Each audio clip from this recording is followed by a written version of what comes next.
Everyone, আসসালামু আলাইকুম। তো আজকে আপনাদের আমি পরিচয় করাই দিব মেহেরপুর জেলা মুজিবনগর থানা রতনপুর এবং রশিকপুরের মাঝামাঝি সুইস গেটের সঙ্গে। চলুন তাহলে আজকে পুরোটা ঘুরে আপনাদের দেখাই।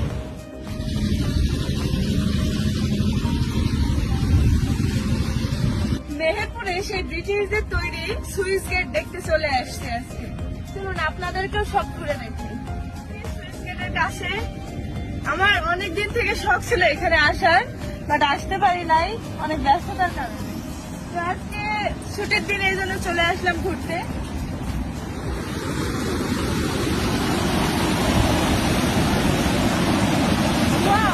মেহেরপুরের মধ্যে যে এত সুন্দর একটা জায়গা আছে আমি জানতাম না, সত্যি আজকে আমি প্রথম ফার্স্ট টাইম চলে এসেছি সুইস গেট দেখতে। আমার সাথে আপনারা উপভোগ করুন।